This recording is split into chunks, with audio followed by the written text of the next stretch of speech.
Like a tonic, got the mic. In the shadows they ignite. Horror tales and sci-fi vibes. Fantasy world with comic tribes. Monsters lurking in the night. Spaceships soaring out of sight. Dragons breathing fiery fright. Heroes battling for the light. It's the first, the last, the Nerdom show, where geeky legends always grow. Let's join and let it flow. Diving deep and feel the glow. Welcome to this week's episode of The First, the Last, the Nerdom. I'm Tom, and I'm joined as always by Mike. In today's episode, we're diving into the enigmatic and visually stunning 2019 film Under the Silver Lake, directed by David Robert Mitchell. This film blends mystery, surrealism, and dark comedy, leaving audience questioning its meaning as we explore the film's intricate web of symbols, characters, and hidden messages. And boy, are there some hidden messages. We'll also be posing an intriguing question: is Under the Silver Lake a modern take on the classic film noir genre? Join us as we break down the film's atmosphere, themes, and visual style to figure out if it fits the mold of this iconic genre. And grab your crackers and orange juice and dive in with us. How's it going, Mike?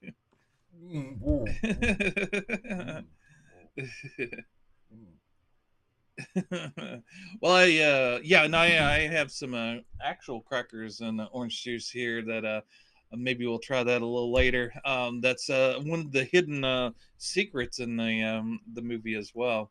How you Yes, doing, Mike? I'm doing great. Great intro, Tom. Yeah, this week we're doing Under the Silver Lake, and this one was a very a wonderful present, and I know we had a little bit of averted a little bit of a minor disaster, because otherwise it would have been another different movie. Yeah, Um, actually, it kind of fits with the movie. There's sort of like that hidden secret. I'm known for my physical media, and I recommended yes. this one on the fact that I had it on Blu-ray, which I have right here. This kind of cuts to the spoilers, but I couldn't find it anywhere, and I do have quite a few. I have an extensive library that I don't have cataloged or anything. I'm a scattered brain, so it's here. Oh, I know it's over here. Oh, it's not over there. I couldn't find it for the life of me, and I couldn't find The Visit a while back when we did that as well. But I took it to, well, whatever, and Right. and then I had a thought. Well, maybe I lent it to my younger sister, and I hit her up, and sure enough, she had that and a few more I didn't realize I'd loaned out to her. So Right on. yeah, but yeah, so it was a bit of a journey to get the movie, and but yeah. Well, yeah, I'm glad we were able to do this one because yeah, it's one of my favorites, and it's little scene. So I don't know how well it's going to do on YouTube, but we want to spread the love of it to our audience, so those people out there that maybe are hearing about it for the first time may be tempted to go out and check it out. Yeah, no, I really this one was a pleasant surprise to me. And as far as neo noir goes, like I'll kind of like hit it up from the height. Oh yeah, the other thing is weirdly, well, not so weird. It's an A24 film. Yep. So this thing already had two things going for it in its favor. One or three things. One, I didn't know anything about it before we talked. I mean, aside from like if we talk about ideas, sometimes we'll go in detail, sometimes we won't. Otherwise, we'll just unless I tell you something special I want you to focus on for the film. We don't really talk about the selection. Right. We just say Yeah. boom boom and then we watch it and then we come to this fresh so we haven't talked about it so we can give you a sincere take, meeting of the minds as it were. But this had me three. One, going in neo noir, and then the other thing A24. And then the wonderful thing that I found more often than not for me personally with these A24 films are usually the lead or supporting actresses is really good in some way, shape, or form. Like their quality, in other words. So from the time this thing kicked off until it was engaging, I loved it. It was shambling in the most beautiful way, a good way, positive way, not in a bad way. And we'll get into that too. But this neo noir. So the question you posed is this a neo noir? And I did a little sleuthing. I did ask a couple AIs and whatnot. What the hell is a neo noir? And basically, what I got back from it was, I'm not going to read you the whole thing, but it's basically a modern noir. A modern. It's a modern noir for modern era, I guess would be right. Overusing the word modern. Yeah, and it maybe not in theme or tone, but it definitely reminded me of Blue Velvet. It has that sort of that feel for it. But before we go too far into the woods, we'll introduce you guys a little bit about ourselves. We're the First, the Last, the Nerdom. We have a little channel here, and that's you stumbled upon this video. We have a wide catalog of videos where we talk about horror, fantasy, sci-fi, and everything in between and outside the areas there. And also we often talk about comic books and books, but of the same genres. But yeah, last week we did another film noir that Mike picked out, Double Indemnity. I always have trouble saying it, but we did quite well. Mike thought we might get a couple of views. We got a pretty decent view count, and I have to say that I post our stuff out there on Reddit and Twitch, and Reddit did us nicely. We found a little film noir subreddit that's pretty cool, and we got the most upvotes we have ever had for our little post there. Yeah, we had 31. So thank you to all the wonderful folks at the subreddit Film Noir.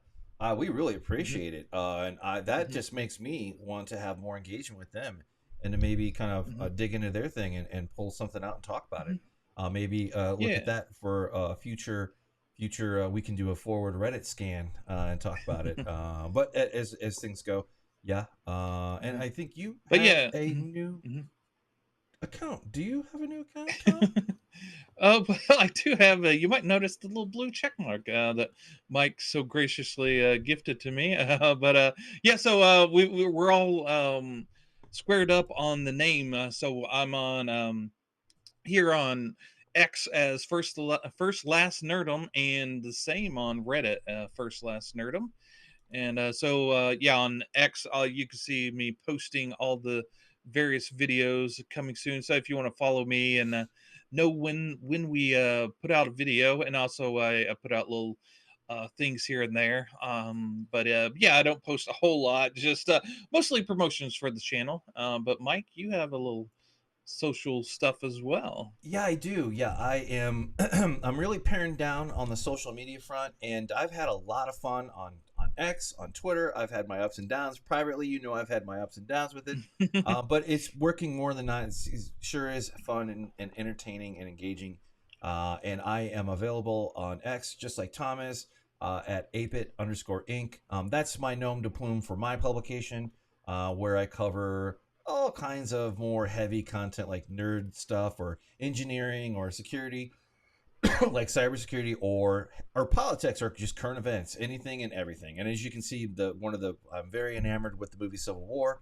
I like to have that up there front and center. But anyway, you can find me if you wish. Tom and I would love it if you engage with us in conversation on X or on YouTube too. We also have a community page now. I don't really know any creators who actually religiously use this one, but it's one of those things like where there's a social medias everywhere. But all joking aside, it's Sunday and it's time to open up this wonderful movie, and I'll hand it back to you, sir. But yes.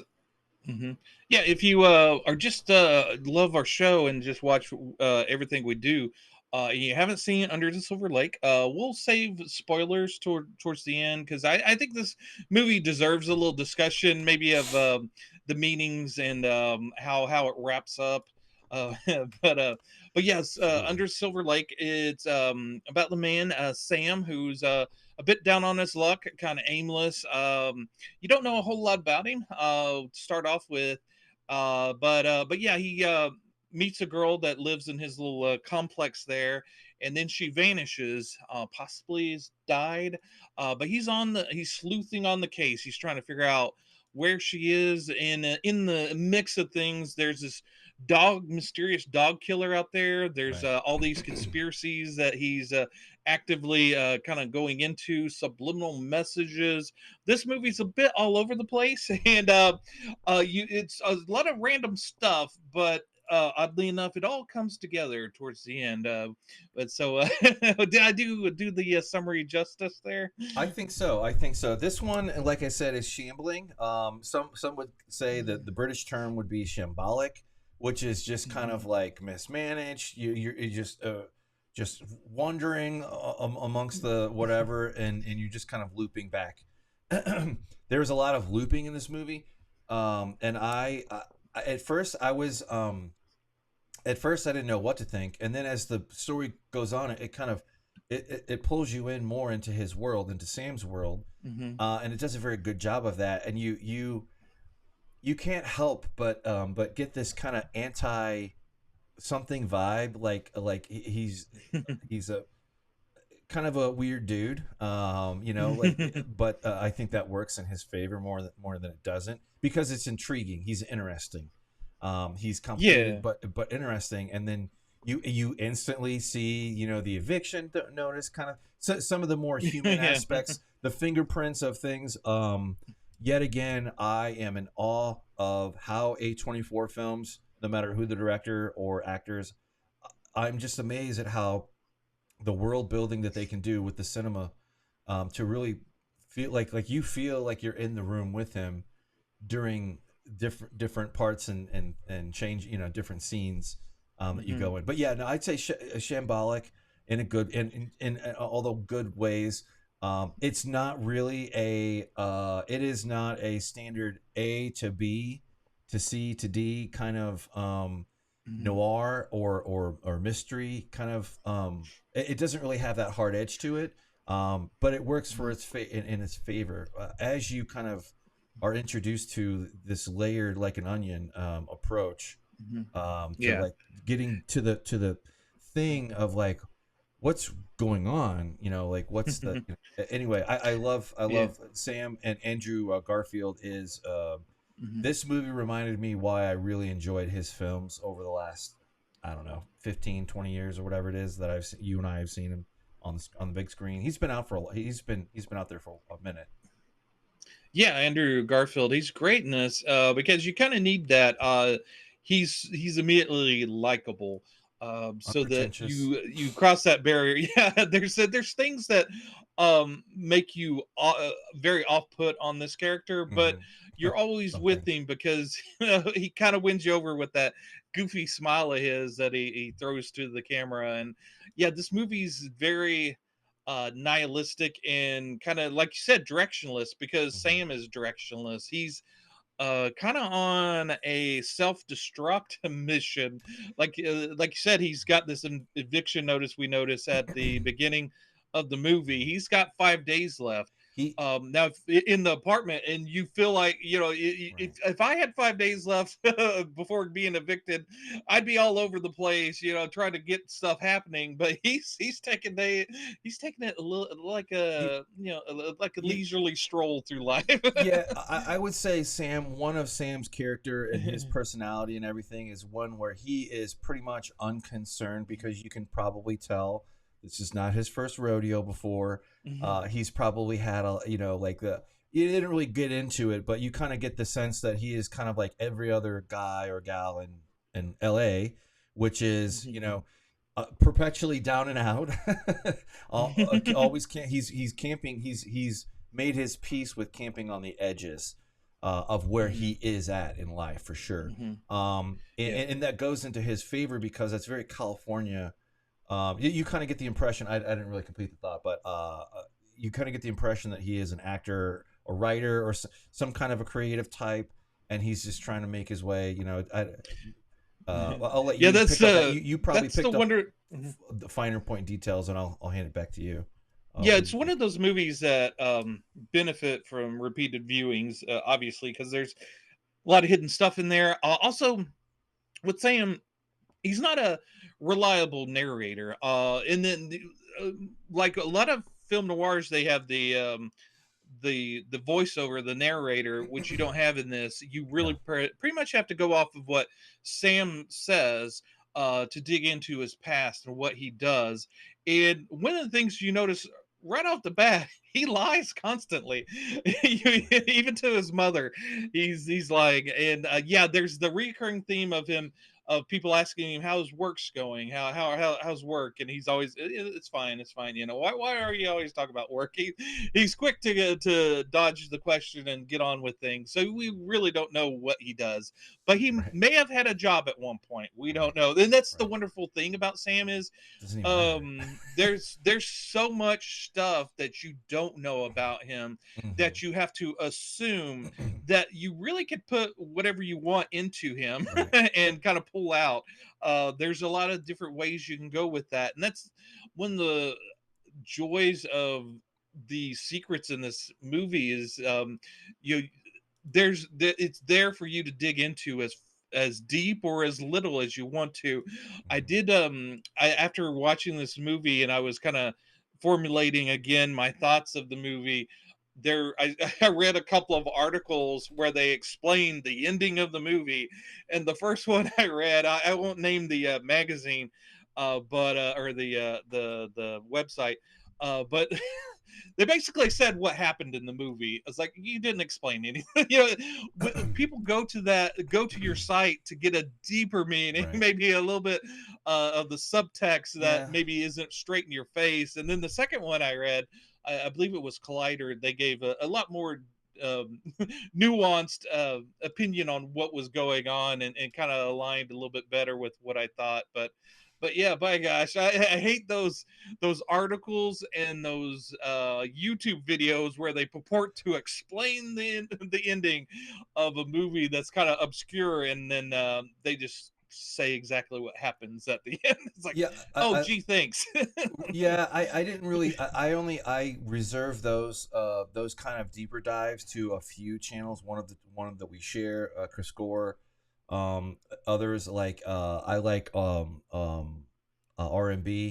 But the problem with R&B is that you kind of only get that on the fly, stream of conscious. Sometimes I'm not like a devotee. I don't show up every week or every day for shows or whatever. But I like his opinion because he'll always bring in some kind of really cool, like you were sitting in cinema, like a really fun college class on cinema, and that's what I love. Plus, he just has passion about the camera. And anyway, going back to this, I was very satisfied with what I got. I didn't. Strange enough, you would think that I would be a little bit more disappointed, I guess, with the ending. But honestly, I wasn't. I thought it fit. I thought that it was. You're kind of going in these circles in a manner of speaking. That's not a spoiler. That's just an observation. That's kind of meant to be like that. But the thing is, every time you go around the circle, you're kind of seeing it from a different point of view or perspective. I don't know how to put that, but like you basically go, the Family Circus comic growing up, like a Sunday, the comics, the silly Family Circus thing. And they had the famous one, like where it was like little Billy, and it had the little dotted line, and he's all throughout the neighborhood and over here and over. That's what this movie kind of reminded me of, but much more complicated. And I wanted, I wanted to comment on California and LA, and they welcome it. They don't hide it; they embrace it. I like how they do. It's not really about Hollywood; it's LA, Hollywood. It's kind of like the entire. That entire thing. But I did write down my notes. I wrote down, I love how the film is bright and colorful, and it plays with the spirit of California, that laissez-faire kind of thing. But it's draped across the dirt and the grime.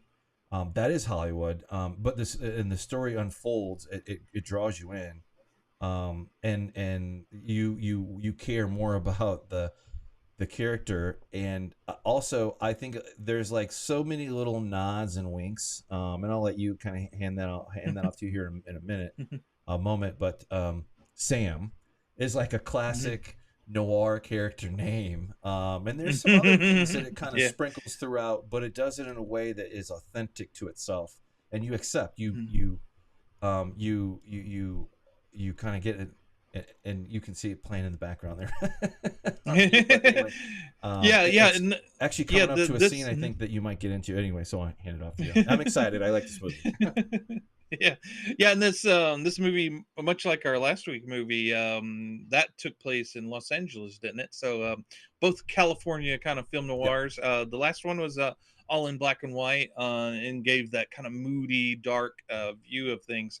Whereas, yeah, this movie is moody and dark, but it's very bright and sunny in a lot of the locales. But yeah, the um, kind of rewinding back to the beginning, that the beginning of the movie, you got Sam driving in his car in Hollywood, and you got that really strong, deep soundtrack playing. It's sort of got Oh, got like that classic Hollywood sound to it, and it really kind of elevates it, and it gives it kind of a timeless nature it to it. does. And you're driving through, and you're really trying to figure out, okay, when is this? Is this in the 70s, 80s?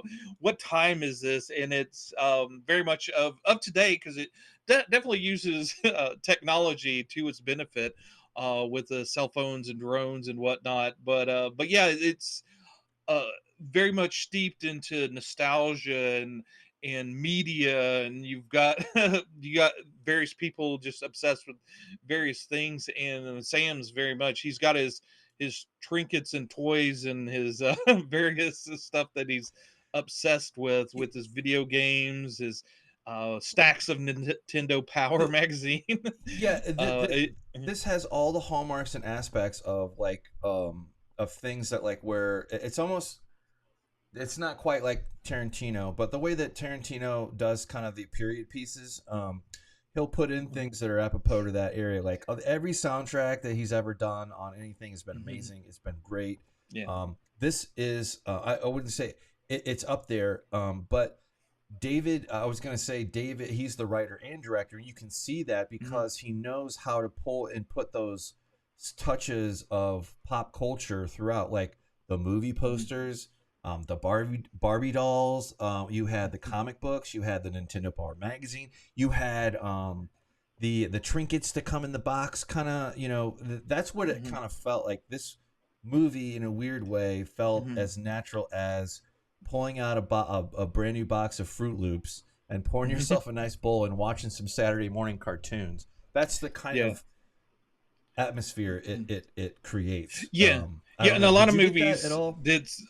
Yeah, all of that stuff would be kind of surface level. This movie, there's a meaning behind everything. There's a meaning why there's Kurt Cobain up on above his bed like a shrine to a dead man. There's a reason why there's a Dracula poster on the wall. There's a meaning why there's a Nintendo Power magazine. Everything has a deeper or a different meaning, and that applies to the music as well. There's a scene where Sam's kind of dancing crazy in this club to the song by REM, "What's the Frequency, Kenneth?" Which, if you know the history of that song, it's based off of what this crazy man, this crazy conspiracy guy, said when he beat the CBS News anchor. I forget the name of him, but yeah, I he know you're was talking about, screaming yeah. as he beat him, what's the frequency, Kenneth? And so REM kind of made a song with those lyrics, so it's sort of tied into the weird conspiracy part, even with the music. It's very uh, everything has a meaning behind it, which I really enjoyed. It's not just sprinkled in there because remember this song, remember this band, remember. Do you remember Nintendo? You really Remember like bears. Nintendo. You like our movie. But it's a lot of but a lot of people like that stuff because it's part of their personality. It's a part of who they are. And this Right. movie's very much about the building of a person through what they like and all the subliminal stuff that's maybe being pushed out there that we don't see, that builds us into who we are. And this movie has sort of got like deeply rooted into old Hollywood and Hitchcock. There's Mm-hmm. really a lot of throwbacks to Rear Window. That's Mm-hmm. sort of even in the at one point in the graveyard, Sam Agree. stumbles upon a headstone that says Hitchcock in it. Right. The David Robert Mitchell isn't hiding any of his influences, but it's sort of like a celebration. But again, just to circle back, yeah, it's sort of like it's really nailing home the things that make us as a people, and it's really is our media that we consume that then consumes us and makes us Mm-hmm. who we are. Yeah, absolutely. Yeah, there was that scene that was at the Hollywood, the Forever Hollywood Cemetery, and they Hmm. were doing that. That's like it's they're not unknown for they host outdoor movie screenings and that. So it's funny how they pick that metaphorical nod to the Hmm. intersection of fame is forever. You live, but you're also Hmm. at a cemetery full of dead people, but it's everybody kind of celebrating a movie or something like that. And you're right there. I was gonna say there was another one that I noted for the Hitchcock. Well, what the other thing too that I got, that it was very very light. And it was there throughout, but this had a lot of parody. This had a Hmm. lot of parody and commentary. Maybe be not necessarily haha parody, but Hmm. it was definitely there throughout. And the way that, but again, it was layered in really really well. Hmm. It worked very cohesively with other aspects that it was also pulling down and showing you. It wasn't just the remember berries or a really cool song from 25 years ago or 35 years ago that everybody Hmm. knew, or Hmm. whatever. The other thing, I don't think we really talked about it, but this definitely has the little.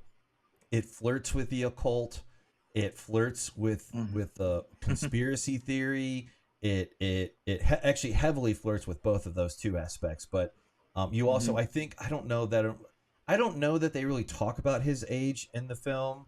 But what Hmm. I read on some of the notes for the film that his age is 33 or Yeah. which would not be surprising because that's like a famous age of John Hmm. Belushi. I think what was it else?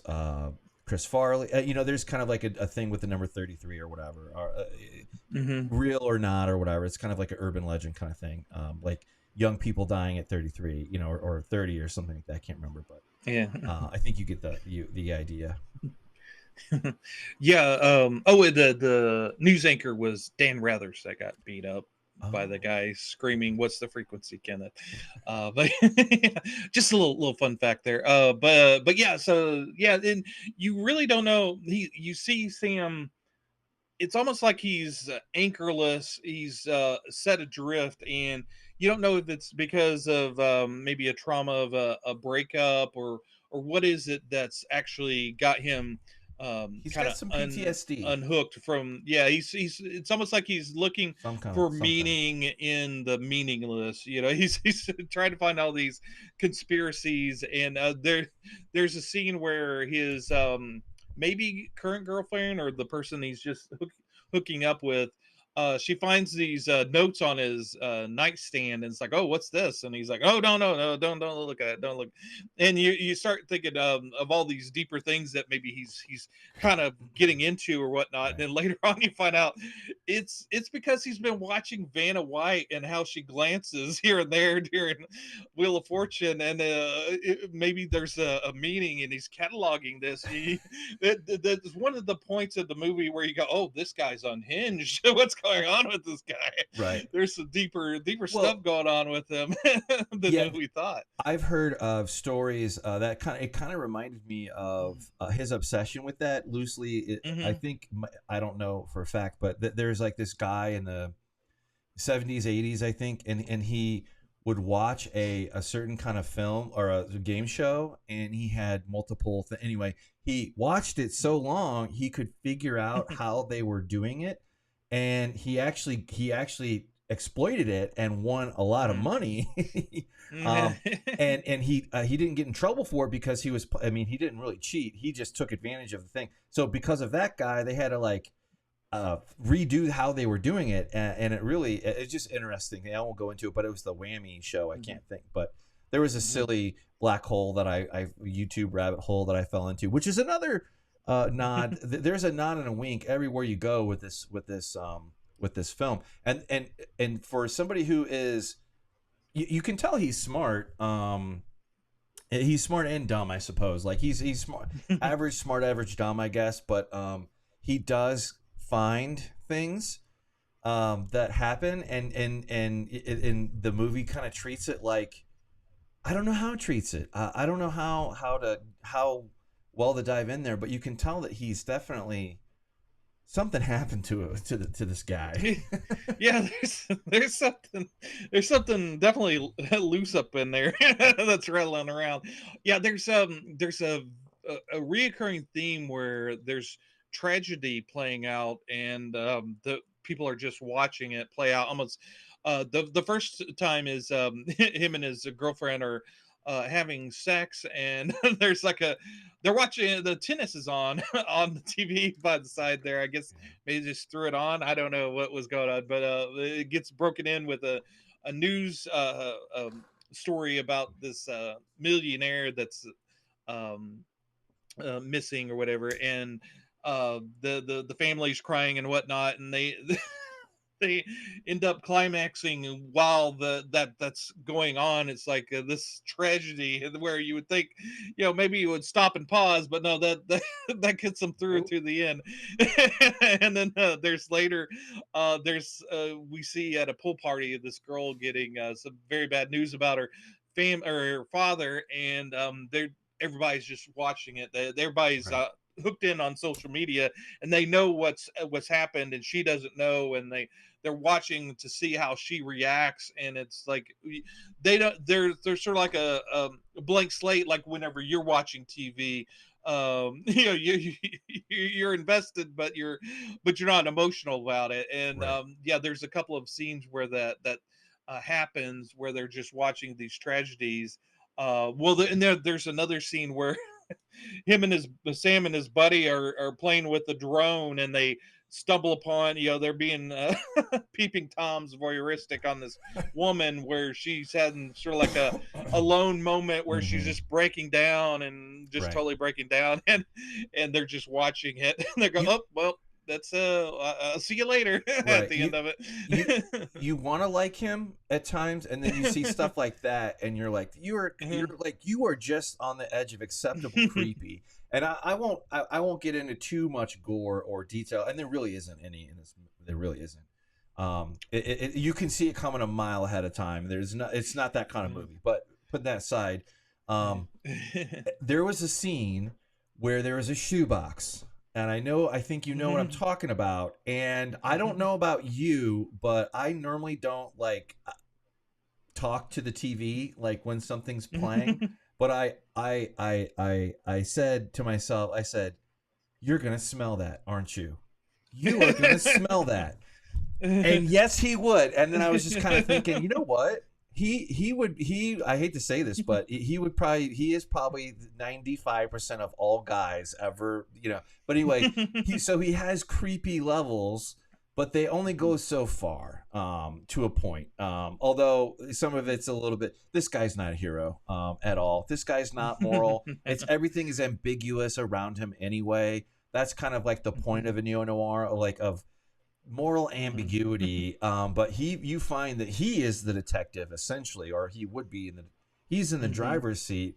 And if you think back to all the other flawed main protagonists that are in these noir films, and it becomes very apparent quickly where he falls on the scale of that side. Like to me, I didn't really, it is what it is, but it's just very curious as to your take on him, the creep, versus like, he's like, I guess acceptable levels of creep. I don't know how to put it. Like there's not really any acceptable levels of creep, but like, like if you're talking like a Night Stalker kind of type character, or like a murderer, so to speak, he's not quite that guy. Mhm. I don't Or know. is he? There's a different Oh, that's there's true. a definite scene where he comes out to his little sports car that he probably should have probably sold or done something because he's doesn't have money. But he comes out to it, You don't and know how he gets money too. some That's the wiseacre funny has thing. carved in a phallic symbol on his car and scraped it up, and he sees the little culprits. They're just young kids, up to no good. And as we all have thought in the back of our head when something like that and happens, and you say, I'm gonna kill that guy, but you kind of go through that initial rush, and then don't do that. But yes, Sam catches up to the kids and gives them a very big beating. He does. And Yeah. it really pays that you have Andrew Garfield there, because after that, there's very few actors that could make you sympathetic towards them To again go after forward beating in a the kid, movie. a Right. helpless kid. Right. Well, yeah, you kind of like I saw that and I was like, man, how would I deal with that? And I probably just let it go or whatever. Uh-huh. But Or give them a stern talking something, to. but Yeah. he went all in, and I got away with it because most of this stuff was all done. I'll leave it there. But anyway, um, anyway, the point being that you fuck around and find out.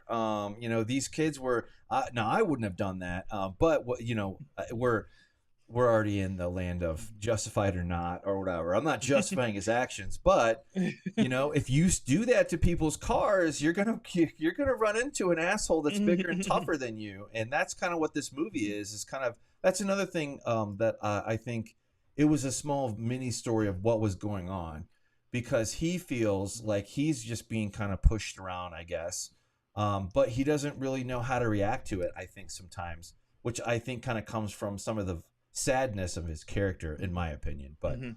Yeah. because if you're sad like that, what do you tend to do? You probably tend to exert control artificially more than you would in other situations in life, like where you lose your anger. You get mad and then you try to control things with your anger. Or it feels like that anyway. So Mhm. he's a very flawed character.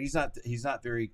He's complicated, but he's not too complex. But again, that's the beauty of this, because you are bringing and putting yourself into this character a little bit to kind of Mhm. pull it pulls you in, is what I'm saying, no matter who you Yeah. are. So you can you get sympathy for him, but you also see like how Mhm. like how just distant he is. He's just kind of like unconcerned for a lot of the things that are going on, like that would probably have Yeah. us been like, you know what, I'm done with today, I'll see you next week. If ever again. Yeah, yeah, it seems like he's finding meaning, and he's finding what he wants to find in life, through maybe the more the stuff that we would disregard, but the meaty parts of your life that you should be paying attention to, he's totally disregarding. Like he doesn't care that he's going to be evicted in 5 days. He has no care. He cares that they're towing his car away because he doesn't have a car anymore. Mhm. But yeah, that's basically it. He didn't. At one point he uses, you can see a parking ticket as a little notepad. It's sort of like a so total disregard for what's around him, and the consequences of his actions. That he's just kind of stumbling through Right. things, and he's been able to get away with it from this point. So that he sees probably no reason to deviate, and the fact that the world around him is playing along with this fantasy of finding these conspiracies and trying to find meaning in the meaningless. And then you probably could do that quite well in Hollywood. You could probably find the what's things that are that's sort of like the land of dreams. So it's kind of apropos and best place to do all of this sort of conspiracy, and all these hidden things within this landscape of dreams. and the fact that he can kind of navigate that and find meaning within it is quite good. Also, I you can tell I'm really into talking about it because I haven't cracked open my boomer juice yet. So let me No, crack I'm this I'm right open. there with you. Like, well, there's just so much to unpack. And some of it's just interesting and fascinating to me is him as the character. You kind of they didn't really, and I love this. This is what I love about they didn't tell you or explain to you what was going on at all, and I love that. Hmm. I love that you kind of had to figure out and piece it together. Like this gal that's on the screen now that I have, like you Hmm. kind of get the impression that that was his previous main fling, or maybe Yeah, yeah. really She. serious committed relationship, and something happened. You don't know any of this. But Mhm. it ended, and kind of life drifted on from there. And I think we're kind of picking up with him, like where she has moved on, and she has absolutely nothing to do with anything, to be honest. In the film, it's Mhm. just kind of she's just another one of many Well, you. layers Mhm. that's important You. that you are Yeah. reinforced to over time. I'm not saying that she's not, Mhm. she's they could cut her out, but you get Mhm. this impression that like he is reminded of her constantly, but yet he's still he's just in a state of like where he's walking around with 10 different versions of him in his head, at any given point, where you see him. But and sometimes Yeah. you're introduced to these things in like a dream state, but it's not quite clear Mhm. either. It could have been semi real. I don't know that I didn't read too much into Yeah. those, but I don't know what are your thoughts? Yeah. Yeah, I think those dreams are with him, him kind of unmasked. So Hmm. you could probably pull more from his dreams than what he actually What you says. actually But yeah, see? when you Yeah. meet her, it's a good ways through the movie, and there's a billboard that you keep seeing. He Right. looks at, and it's this woman, and it says, it's an ad for contact lenses, and it says, I can see clearly now. Hmm. And he always stops and takes a look at it, and you kind of start thinking, well, symbolism, is it because there's five contact lenses? You start counting. You find yourself kind of digging into the conspiracy as you watch it. You go, there's five contact lenses, does that mean something? Right. There's a one point where there's a score thing for out in this football field, and these numbers flash, and you go, okay, should I write this down with him, or is this going to come back later? But yeah, so you're looking at that billboard, and you see that lady there, and you're thinking, well, I can see clearly now. Is that kind of tying into his conspiracy? But you find out that that's her, that's up on that billboard. And so he's seeing his ex-girlfriend, uh, you know being replayed, and you have to start thinking, okay, like you said, how deeply is he affected by the breakup? Because he's not affected by a lot of things, a lot of deep traumatic things that would affect us. So is this whole thing where he's kind of tail spinning on life? Is he kind of spiraling out because of this breakup? Is this like you said, was he always like this, Right. or is this sort of him in his death throes of who he was?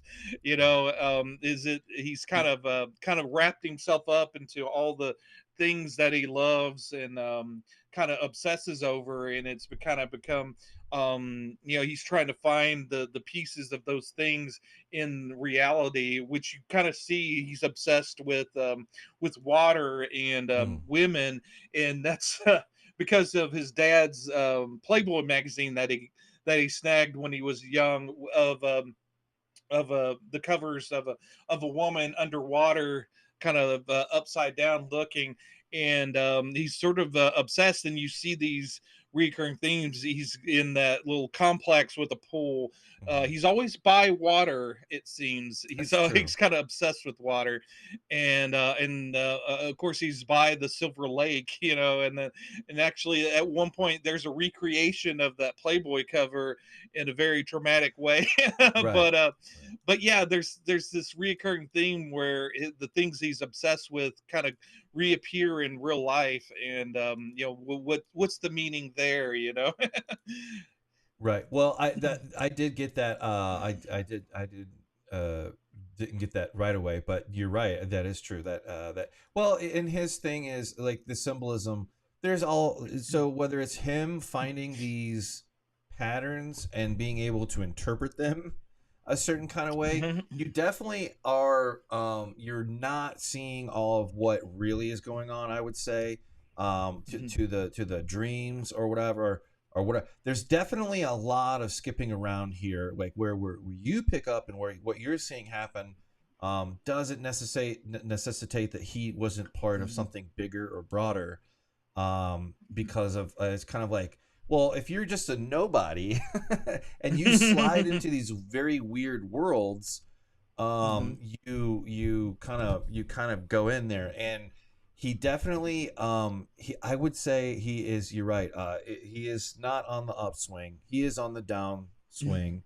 And we kind of see him fall through the water and just sink. Like he continues to sink further and further, until and I'll kind of hand it back off to you. What do you think about the symbolism and the different repeating things that kind of different? The thing that was interesting was just communication in here, like where I just was on it there. Like not necessarily that scene, but like where the hobo code kind of thing of like, the hobo code, what this means and what that means. And essentially, like, I think what you're seeing is that he's like, you know what, I guess I'm going to be homeless, so maybe I should learn some of this stuff. And he's running into people left and right, that are in this underworld that speak his language, or he speaks their language. I'm not quite sure, but that's kind of, and I like that they didn't get too into it, like they did it a different, lighter way than, like, say, True Detective would do, which I think would be another neo-noir.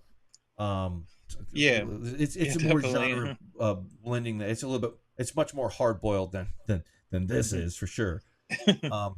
But this takes the same concept and plays with it in a different way, to like where you really don't know how far in this guy is.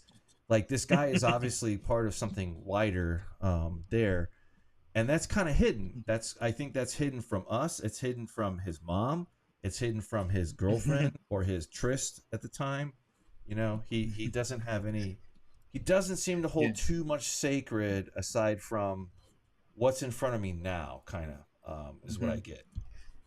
Yeah, and he does have, like, he does have a laptop. He has he does have internet connection. I was kind of surprised that was one of the bills he must have paid, because he still had the internet. Or he's stealing somebody's Wi-Fi. But yeah, it's mostly him investigating very analog. There's a lot of symbols carved on his car, written on the wall, and he one of the things I love about the movie is he goes to a bookstore, and it's kind of like an indie bookstore, and they have the little chat books or underground magazines that were like big back in the day. There was one that I used to read religiously that was kind of not really conspiracy, but it kind of dug into kind of I guess it was kind of conspiratorial with some of its things, but The Gauntlet, I think, was the name of the magazine. I remember they did a whole issue on Scientology and the conspiracies and all before we all knew what Scientology was. Right. And Scientology would sue you if you even mentioned the name. This magazine did a whole issue on all the mysteries of Scientology. So I know the joy of kind of digging into a mystery or a thing that not a lot of people know about, and you feel like you're in the know. And he's kind of getting those underground magazines about the dog killer and the owl lady, and he's kind of digging into those kind of conspiracies, and it's all kind of analog. There's a scene where he's trying to find something online and doing Google searches, and that's not helping him at all. But if he turns to an old 80s Nintendo 90s Nintendo Power magazine, that's where he's going to find the answers. I found that kind of humorous. You're not going to find it online. You're going to have to dig a little deeper than that.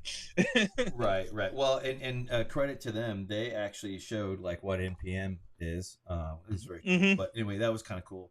But yeah, and that it kind of digs into our culture of finding secrets, of hiding Easter eggs, that people are obsessed with finding these answers. And I think one of Toby Grace, one of his friends in the movie, he's almost unrecognizable as, oh yeah, that's the '70s guy in there.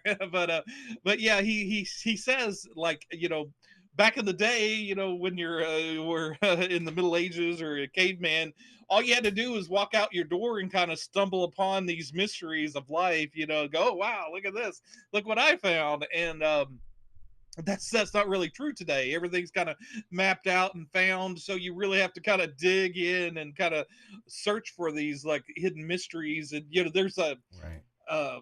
channels on YouTube obsessed with all these different mysteries. There's Mm-hmm. the big mystery in GTA 6 of Mount Chiliad. What's Mm-hmm. going on there? Does it involve Yep. Bigfoot, UFOs? And then that's a mystery that hasn't been solved to this day, I don't think. But yeah, there's very much a culture of finding those digital things that you're trying to find the answers to, and he's trying to find answers into the real life. But it kind of parallels and kind of takes what you've learned from the digital realm and kind of apply it to reality. And then the fun thing about this is he's finding the answers, that it's actually leading him somewhere. And so is this part of his madness, or is this the madness of the world he's in, of LA, and or is it both? I think it's a little bit of both. I think that world's he's kind of in the perfect world for himself. He's in the perfect crazy setting, and he's crazy, so it kind of maps out, and it's sort of like a symbiotic relationship. Well, they play liberally with the whole codes and the keys and all that Hmm. stuff. And the only thing that you kind of get is you I don't know how to put it, but there definitely is bits and pieces that are subtext that are reused. But it does it in its own way that draws you in, and you want to know more. And then you kind of roll it all the way out, and you kind of see he is. It's almost like he's going through an initiation of some kind. Really, that's another thought that I kind of had when I was watching Yeah. this. Like, but it's not necessarily. It's on some kind of rails, but nobody helps him, and it's kind of like Hmm. somehow, some way, he is plugged into this wider. Of course, you're seeing what Hmm. he sees in a way. So for all we know, he Right. could Yeah. be crazy cuckoo down the road, and really he Yeah. lives out of a cardboard box, and you just don't know what the reality is aside from like what's going on. Absolutely. But you are definitely for sure that life is somewhat cheap in this world, Hmm. and that kind of it just kind of Yeah. it's just interesting how it goes. Absolutely. Yeah. And the why is he obsessed with Sarah? I think the girl that disappears, I think he kind of sees himself in her, because she's sort of kind of obsessed. She has her shrine to the Barbies, and she's obsessed with that movie. Was it Marrying a Millionaire? I forget the name of the Hmm. movie. But yeah, she has the movie Yeah, I poster. saw the She's poster. Yeah. watching the movie with him, and she's got the Barbie dolls that represents the characters in the movie there. And that's very much his sort of kind of tying into the obsessive nature that he has with media. She has her dog's named Coke, for Christ's sake. Right. Coca-Cola. So I think there's that immediate connection there. And obviously he's sort of obsessed with sex and uh conspiracy theories. That's his dual things. And there's I think that's why he's kind of obsessed with her, because she kind of ties into that. And all they do is kiss. They never consummate. They never get to the point where there's a relationship. So Right. she's sort of like this kind of symbolic thing of for him, of what For he some desires. reason, he is throwing all of himself into this corner Hmm. that is her, Hmm. and that's his draw for Hmm. whatever reasons, Yeah. because he feels responsible for her, or he loves her, or he's infatuated, or it's a little bit of everything. I don't know. Yeah, yeah. You And know, is he trying to save her or save himself? Because at one right, point, there's another conversation he has with Toby Grace, where he says, is there a point where a person can be redeemed? right. After so many awful things, can you be redeemed? And I think those sort of a kind of conversations where I think those are the times when he kind of reveals the most about himself. Mm. Because if when confronted, when he's asked, well, how's your job, what's going on with this, what's that, he lies. His immediate reaction is to lie. But if you set him down and start talking to him, he lets the real him kind of slip out. And there's a scene where he's kind of badgering and yelling about homeless people. Right. He's obsessed with the higher echelon of people, and the there's a conspiracy of knowledge that only they know. He's under But he's pressure. he's closer to the homeless than he thinks. Right. Well, and that's kind of funny. It's kind of him projecting, I think, a little bit. Oh yeah, You know, of yeah, like, oh well, these absolutely. people are over here, but and the other thing too, I think we see, and we've been in here for about an hour. We'll be now five from an hour. But I would say this, if you're okay with opening it up to this point, I would say I do think that what we're seeing here is basically, I think what we're seeing here, I think that we're seeing him slowly do a handshake and the partnership of himself becoming evil. That's what I believe is going on, and that's why I think Yeah. that it's so nonchalant but very serious. But as I said before, it's kind of shambolic or whatever. But there is one thing that is true. Every time he steps out on another adventure, I'll call them, or another loop around the mountain or whatever, whatever you want, another loop around the area that he lives in his world. Before he does that, every single time he steps out, things get a little bit deeper and a little bit deeper and a little bit more serious until you kind of get to this point where there's no looking back, and you see what happens on screen, which I think is very. I just think it's him losing his innocence, his last innocence, in my opinion. Yeah. Put Yeah, it and another way. Well, what do you think? Yeah, I think he's kind of running away from himself. He just doesn't want to be confronted by the harsh reality of what he is. That's why he's kind of he sees the eviction notice, but he doesn't really see it. He doesn't see all these things that Right. impact him. And then so he's trying to find meaning in the meaningless. He's sort of trying to obfuscate himself from all of the things that he's all the consequences to what he's done from the past. So, but yeah, we could kind of maybe start getting near the kind of spoilers, and I think there's a scene coming up that you might want to skip over there on your screen in Oh the yeah. background. Yeah. But yeah, let's kind of get into spoilers. I will say this is a wonderful movie. It's one of my favorite movies of all time. Is it Definitely, really? definite recommend. Um, I can see he kind why. of came off of David Robert Mitchell's great director. He hasn't done a whole lot. He did No, but he's It really good. Follows, which was a wonderful horror movie that I hopefully will Everybody, cover in the future here. yeah, But yeah, everybody this liked this that one. movie, Yeah. off the success of It Follows, he did this movie. I think it's kind of a passion project. He calls it his fever dream. And I think I think we're better for it. I don't know if it helped his career, because I know it didn't do very well, but yeah, it's a wonderful movie. I think it's a cult classic. I think people are going to continue to find this movie and find meaning in it. But what say you, Mike? I really, really love this movie. This became like a quick favorite for many reasons that I've already kind of laid out. I love that it is complex and dynamic. I love that you bring yourself to the movie just as much Mhm. as the movie comes to you with its story. Meaning you have to figure it out. And I love that about Mhm. A24. That's a hallmark of them.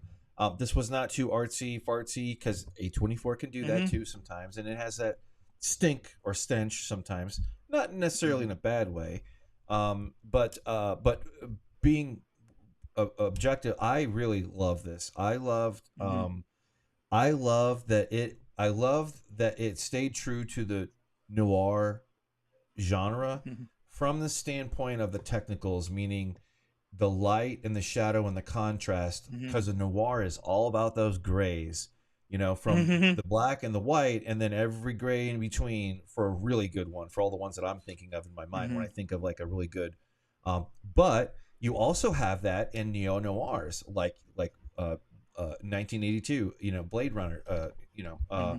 You have that Mm-hmm. with that moral ambiguity. But what I loved about this was that it was in California. It didn't shy away from that, and it felt like it was California, and it felt like it was Mm-hmm. bright. Sun drenched was a word that I came across when I was Mm-hmm. writing out my thoughts about this. Sun drenched is the perfect way to kind of lay this out. And Mm-hmm. you're right about a second viewing. This is something that I want to watch probably at least another 2 to 3 times. Because there's just going to be something, and I'm not saying like I'm going to be watching it. It's going to be on the background like this. But I liked it so much. I bought it. Well, I bought a long term rental license. Lease, yeah. Right. Yeah. But I Yeah. will definitely be. This was added to one of my very long or not too long, but growing list of physical media that I want to preserve and have on hand. Mm-hmm. Should it be a rainy Saturday or Sunday, and I'm kind of in the mood, and I want to be taken away to another world. This is kind of like how I like this one. Mm-hmm. Like Joaquin Phoenix did another film. I think we covered it a while ago. Complete Mm-hmm. opposite of this film. A very dark, Mm-hmm. and very murder and intensive. I don't know if I can't remember if we've covered it or not. I know I talked with you Yeah. offline about it, but anyway, it reminded me of that film, and I really like that Mm-hmm. film because there's just something there. But I like how this is a lot more lighter from the Mm-hmm. standpoint of it's not blood and gore and all that. It's very serious Mm-hmm. in parts, but you're just kind of floating around like he is. And I Mm-hmm. love that. Yeah. I love that it works. The pacing works perfectly. I was completely interested in every scene that I saw. It didn't drag out or get Mm-hmm. boring or whatever. Mm-hmm. You're kind of like at a loss sometimes because you're like, this kid, there's something about this kid that's going on that you don't know about that makes him Mm-hmm. special in some kind of a way, maybe a very negative way, I think. Yep. But anyway, I also take it for what it is. Like you're seeing somebody in a slow descent to madness, or you're seeing somebody completely making peace with them becoming evil, or that Yeah. full Yeah. handshake of evil, and then acknowledging that and kind of Mm-hmm. moving forward. So I really like that. I like how it draws you into the Mm-hmm. world. You Yeah. care, and I was very happy. I think it is not a 6.5 or 6.8 on. I think that's very too low. I think it was much Mm-hmm. more solid. Mm-hmm. 7.5 to 8. I think it was a solid 8. Yeah. If I would give it a number, and I probably will Yeah. like it the more I see it. To be honest. Yeah, I think I probably put it 9 or a 10. But yeah, it's one of those movies. And also, the cool thing about this, it has a feature on interview with the production designer, and he talks about how what kind of what went into building each of the sets. They built a lot of this of it as sets to get it back to the sort of like the 50s sort of kind of film, old Hollywood kind of look to it. And he also was involved with setting up a lot of the hidden meanings and symbols and things in there. And he says there's a ton of them, and he said that he doesn't know all of them, even though he was involved with all of them or with most of them. He doesn't know all of the hidden meanings in there. So I'm sure you could find a Reddit Oh group, my god. which we may try to find to promote this. But but yeah, there's I'm sure there's a lot of stuff out there. There's also a interview with the composer. I think he goes by Disaster Piece is his name, and he said he's spent a year on this soundtrack, and you could tell by the sound of it, just very lush, it has lots of different moods to it throughout the whole thing. And also there's a band in it, which him and the director, writer director they both worked on writing those songs. And they brought in a band to play them. So even that that attention to detail, and David Robert Mitchell was very hands-on with getting the lyrics written and stuff. And there's a scene in the movie where that's the song, the hidden meaning in the song. Of course, there's going to be a hidden meaning in the song in a movie about conspiracies, but yeah, there's that in this as well. But yeah, and just that level of detail is just amazing. But yeah, I think we're ready for spoilers. But before we do that, there's one thing that there's the girl in it, Sarah. One of her secret things that she found was that there's a sublime thing whenever you combine crackers with orange juice. And I brought in my orange juice, Right on. which you're just gonna have to. I don't think I can tilt it enough to where you can see it, but it is orange juice. And I brought some crackers. So let's see if this is sublime. This is a wonderful concoction. I don't want to do it unless I can do it like they did it in the movie. I have Ritz, but wheat Ritz crackers, but those are not saltines because you need a saltine and you need orange juice. So I don't have that. I do have milk, but. Yeah, I have a Florida Natural, I think, is the orange juice here. But yeah, let's cheers. Let's see here. Yeah, yeah, and they show it throughout the movie too. Like they kind of wink and nod at it a little bit here and there. But yeah,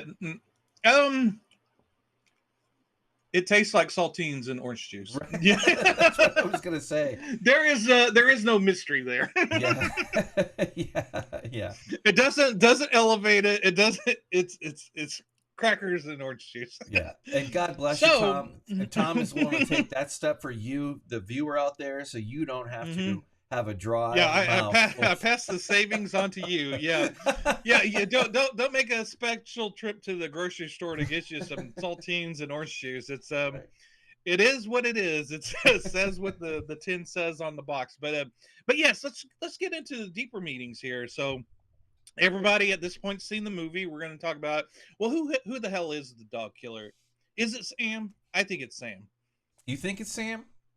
It's absolutely Sam. It's absolutely Sam. Yeah, like I said, I think that like I said, I kind of gave you my overall impression of it, and you kind of see like where I think what we're seeing is the lead up to him fully completing and becoming that, and what we're seeing is his consciousness or the last vestiges of it go through his first killing, which I think is that guy on the screen right now. I think that was his first, and I think that what we're seeing is I think it's just like Memento. Things are out of sorts because of the time slicing. Aside from like fine hard coded time, like his eviction, you're coming in sometime a week before his whatever, and you're rolling out his last 5 days of that, and like where he's moving on. But I'm not going to refute you there. I kind of I saw the killing, the dog killer thing out there. I kind of saw that as just like a and honestly, I was kind of expecting to see the cops outside somewhere ready to go with him at some point during this, because there were so many things that happened that would have, if it were you or I and we were wailing on a middle-aged kid, one, we would never do that, but two, damn good and well that somebody would see you and stop you, and anyway, that the point being is that this guy is not a normal guy. He was, but then something happened and he lost it, and you're seeing that journey, I think, of him getting more and more and more comfortable with letting go of normality and embracing embracing the darkness. He's falling through the cracks, and society's letting him do it. He could get by with a smile and with a lie and a smile. Even when the authorities come to his door to evict him, he's able to squeak by another day. He's an actor. He's 100% is an actor of some kind, because he puts it out there, and then he waits, and then the police officer was like, one more day, like 6 days. Yeah. Actually, it's six days, which is symbolic in and of itself Yeah. too. So But yeah, there's but yeah, so he's got the dog biscuits. yep. But yeah, there's a lot of signs of there's something deep buried in him, some trauma that we're not exposed to. We're just given kind of hints, like the when he's uh, when there's an intense moment with a woman, they start barking at him in his subconscious. So there's And some type his of trauma with women and dogs that are kind of tied together for him, where then that comes out in his dreams as well.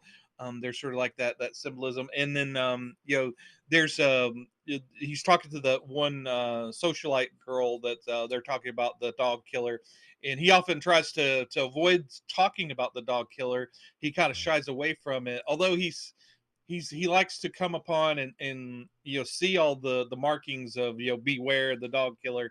But she says at one point, do you like dogs? Are you a cat or a dog person? And he right. says he was bit by a terrier when he was a young That's child. what he And says. if you notice early on, he's watching an episode of Andy Griffith where Did not notice where that. Opie adopts a dog. I think it's a terrier in that episode. So Which is I so almost odd. think he kind of parallels what he saw as a Right. child with what he sees on television. All those symbolic stuff are kind of tied together and kind of mixed and mashed into his head, and it kind of confuses him on what's reality and what's the media he's consuming. Yeah, I don't think that he has. He definitely has some kind of a thing going on with the weaker or vulnerable people, I guess would be a way to put it, in society. Like that, you would like that. He's preying on people that can't help, that are not typically associated with being protectors, strong. It's like the opposite. He's going after the prey, and I think that he uses people as he needs to. I don't think that there's any level of sincerity, and I think that there are some things that like mask off, like you called them out, moments with him, but they're fewer in very in far between, where he actually kind of slips out a little bit, like the scene. And I think it's also kind of symbolic too that we're in spoiler territory. So he gets sprayed by a skunk, and you talk about that. So it's very interesting because it plays with, it doesn't really talk about religion too much. Well, I mean, it does lean on the Christianity a little bit, and there's a lot of loop back through stuff like that through there, like being marked, like Cain, and like there's like kind of this underlying current of it. They don't really spend all that much. They don't really talk about it at all. They just kind of go through. So like I say, they kind of flirt hard, like a hard flirt with the occult versus, not quite Satan, like the 80s satanic panic kind of thing. But there is something else out there to like where he is, I don't know. Like they don't really spend too much time on good or bad in this movie, to be honest. But Right. but aside Yeah, from because but that's not something that he even thinks just doesn't about. even So care. yeah, It's just kind of incidental to him, really. Yeah, and he tries to pull off this facade of easygoing, kind of laid back kind of guy, but when he's pushed, he's He this reacts. rage comes out of him. And so I think he's, with him being I think he's the He's dog not killer. I think innocent he has at those all. moments Yeah. where he gets pushed to the extreme, but then he doesn't, then when he comes back to reality, he doesn't want to face it. And so I think the fact that we don't know for sure if he's the dog killer is the same of him not knowing that he's the dog killer. I Or think that's blotting sort it of like out. Right. under the surface. That's the under the surface, under into the lake, I guess under the water, so to speak. Right. That's sort of like the hidden thing underneath, that he never breaches, he never gets down to that level. He stays up with the surface level conspiracy, and I think that's what the movie's about. But also there's a deeper meaning to the movie, that's there, that he should have confronted, that he didn't, and that's going to follow him, even though he's smiling and happy at the end. And I think the reason why he's happy at the end is that he solved his mystery. He solved the conspiracy. He found out where Sarah was. He realized he didn't have to save her. She's off. She's basically, she said, well, I'm kind of here, make the best of it. And so that's what he does. He kind of comes home. He realizes, okay, well, I'm out tonight. I'm being evicted. I'm going to let all of this go. I'm going to let all of my baggages go. I'm going to go across the the pond, the pool there to the complex across the way to the older lady. Right. She might like me. So he goes over there with her, and the fact that he's a predator. the parakeet, the bird lady, he goes to her, and you would think with all the conspiracy stuff and everything, he would try to find meaning in what the parrot was saying, but it was meaningless. Right. It was just saying gobbledygook. Right. And he was okay with that. He's like, I'm letting go of all the conspiracies. And he looks across the way to his apartment, and he sees people, the officer and the landlord going in, and go, oh, what's going on here? But he's let all that go, and there's that sense of relief of letting all of that weight go. I remember last time I moved, I let go of a lot of the stuff that I let go of a lot of books and video games that I just kind of trashed, that I don't really need that. Although now I realize those things have gone quite a bit up in value. I kind of wish I still had those. Practical side that comes in. But at the time, there's like this sense of relief, like this weight is lifted. You kind of let go. You're free. You can go and do anything. But yeah, I think that's sort of like that sense that he has. But he really hasn't let anything go, and it's going to come back and hit him harder. Oh yeah. No. But yeah, he's sort of in that moment of peace. He's kind of making the best of where he's at. The prison that he's in, he's kind of reached that level of, okay, I'm okay. Yeah, it's very strange as he like I said, kind of loops out to his original starting spot, but it's from a different perspective, from the outside in, and he kind of just left that, just walked away from that one, but he's not really there's something else going on there. So I really like the way that it ended. He lies constantly, and I think that I'm gonna have to watch it a few more times, but there's something there with the coyotes there, and the thing. Always follow Coyote. Yeah, because he's not, and that kind of fits, because a coyote is a predator, but it's not the apex predator. It's not the king of the hill. It's kind of, again, it's always kind of relegated to the outskirts, right? To that fringe, to that border. Right on the interior, to like where you can come in to the normal part once in a while, but you're not staying for long, and you're going to be right back out if you don't outright get murked. Yep. And whatever befalls him for his path, which is very weird too. For all we know, it could have just been symbolism of him. They killed him in the when he was chained up, and really it's just kind of like what he thinks and his weird, I don't know, anyway. But he does. I did want to ask you and talk about this for a little bit, to pull this out. You remember when they were talking about ghost, or homeless, or ghost, or something like that, or they were relating the two? What did you think about that? Because he is kind of a ghost, or he does kind of a He like I was saying, like I use different terminology. I say he's on the fringe. He makes he lives on the edge of everything. Like it doesn't bother him at all. Right. Yeah, he's sort of a voyeur.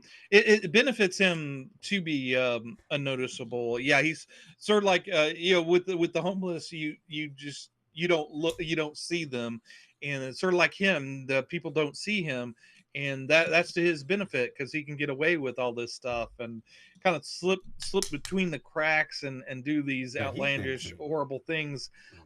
His mother, you almost wonder if mother's really real or not, because she's only ever there on the phone, but yeah, she's sort of they seem to have a really good relationship, although sort of built on lies on Sam's part. But yeah, there's that interesting dynamic. There's so many little details that you can invest so much time into, Right.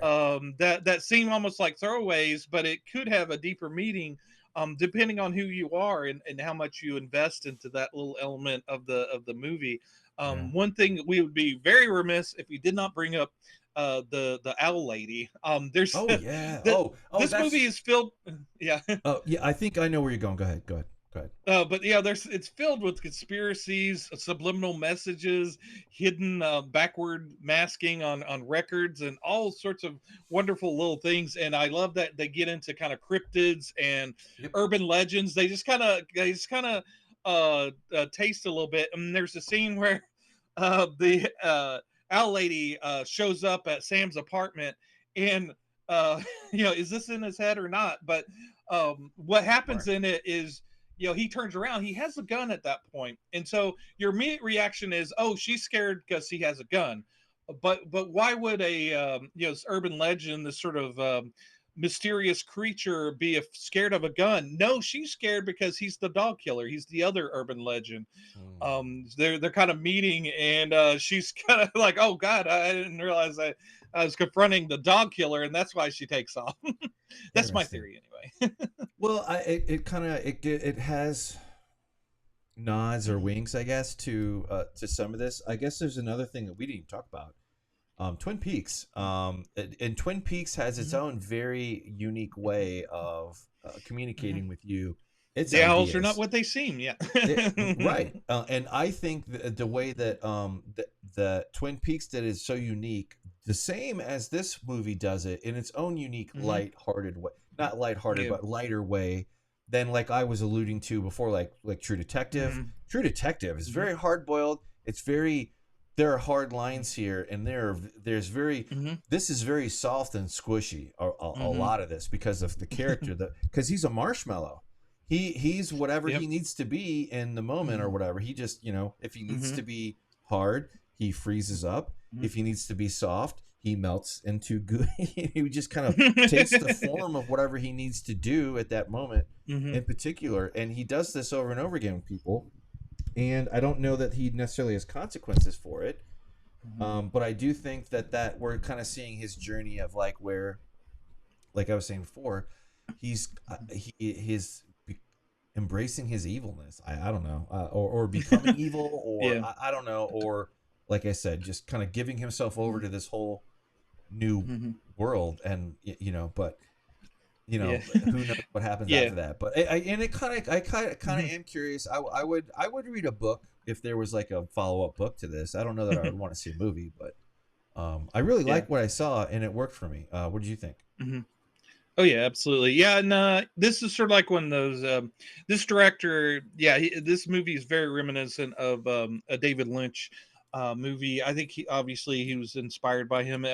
I think he gave the composer a list of movies to see to kind of get into the mood of Hmm. making this movie, and one was The Taxi Driver, but another one was Interesting. Blue Velvet, which has a very much the kind of same kind of vibe, sort of that neo noir kind of feel to it. But I think, yeah, I think he was influenced by David Lynch, and there's a lot of when David Lynch became kind of somewhat big. I think a lot of directors try to ape him and just to be weird for the weird sake. But David Lynch is who he is because he finds the meaning behind the weird, and I think David Robert Mitchell does a wonderful job of making all the weird, crazy stuff in this movie kind of make a sense, at least while you're watching it. You're invited into the world, and you kind of have this kind of fever dream with him, and you're along for the ride. And after the ride's over, it's left a indelible impression on you. It's never going to go away. You're going to always kind of come back to this movie and think about it, and kind of go, Oh yeah. So you're in this mystery forever after this. And that's the wonderful thing about David Lynch's movies, because you're always thinking about him and that world that he creates. And I think this does it as well. And another director that I love that's kind of influenced by David Lynch in a great way is that Nicholas Winding Refn. He did the movie Drive, but he's done a Mm, lot of wonderful Drive other is very movies good. that hopefully Yep, we'll kind of dive into his movies as well. But yeah, absolutely. there's sort of like the legacy directors that are kind of coming after David Lynch that are influenced, that are definitely people to watch as far as their future endeavors. No, I agree. I agree. I not here. I was farting around with. I was bringing up the director's page and I didn't have it on screen. No, I really I want to see more of him. We definitely will cover It Follows, for sure, because Hmm. that's one up there. I really like this. This I like that it exists. I think that the real good rating here, it says 73 out of 100. I think that's more in line with in reality than IMDb. Hmm. But IMDb is what it is, so you can't really rate. You can't rate or review anything anymore without it going through a Yep. process or some kind of a Hmm. Yep. somebody else getting in the way of you and it getting But in the yeah, way of you and your voice being heard. so But yeah, when you said you wanted to do a noir movie, this for one each, we each pick one. I knew you were going more yep, classical, and I wanted to go to the future and to the neo noir. And this was at the very top of my list. Like I said, this is a movie. After seeing it, it has stayed with me, it's perfect. and yeah, it was one of when we started this thing, it was one of those bucket list movies that I had on there that I definitely wanted to cover, and so I'm glad we finally got around to it. But yeah, I didn't want to do it straight off the bat because I didn't think we would be able to do it service, which I think we did. I think we kind of mind it. There's so much more that we could go into and kind of plumb the depths of, and then there's so much more to this movie. So we can carry this on. If you're watching this and you want to get into it, talk about it in the comments. Get as spoilery as you want, and let's talk about this movie. Let's have some fun. Absolutely, yeah. In the meantime, we'll maybe start a conversation thread on Twitter here. Maybe in the next few days, we'll see. Hmm. But yeah, Yep. I was happy to find this one through you. Absolutely is its own noir take on it. It has Hmm. it does the noir in its own way, and the way that that's never a bad thing. Just like a good mystery, you're drawn in. It's kind of a it's kind of like a hammer hits a melon kind of whacked out version, like But I was actually reading a quote from him about this when he's basically talked about he wrote it very quickly and he said it kind of all just felt like a little bit of a fever dream, and Yep. boy it absolutely feels like that, I would say. But Hmm. go see it, go check it out, go tell us what you think. We really do would love to see your feedback Hmm. as we wrap up here on the show. And we are always available on YouTube at the first, the Hmm. last, the Nerdom, as well. Hmm. And I'll hand it off to you to quick roll up. I don't know what do you want me to plug more? Your just the Twitters. Oh yeah, yeah, we can hit upon them. Yeah, duh. Well, you can find us on Twitter, FirstLastNerdom. Give me a follow and keep up to date on what we cover. And yeah, and you'll find me posting things on Reddit. So if you travel the depths of Reddit, you might stumble upon us, me promoting a movie here and there. In fact, you might have come upon us by Reddit. So hey, if you're from Reddit and you found us, but yeah, we want to build up a community and just a bunch of fans that love what we love. We there's no checking you at the door. Everybody's welcome. Everybody come in and say what you love, and yeah, we'll kind of be the champions of those things that we love. Absolutely, yeah, yeah. We I like to say we are a good recommendation engine. If anything, we do the review thing here and there in our own humble ways. I think Tom does it a little bit better than I do, but I'm learning and hopefully learning and growing all the time, just like Tom is, and just like our channel. And we invite you, like Tom said, to grow with us. And I'm also available on X, ApeIt_Ink. Also on my website, ApeIt.Ink. But more importantly, we'll see you next week for the first, the last, the Nerdom. Yep, and I'll grab my orange juice and say cheers.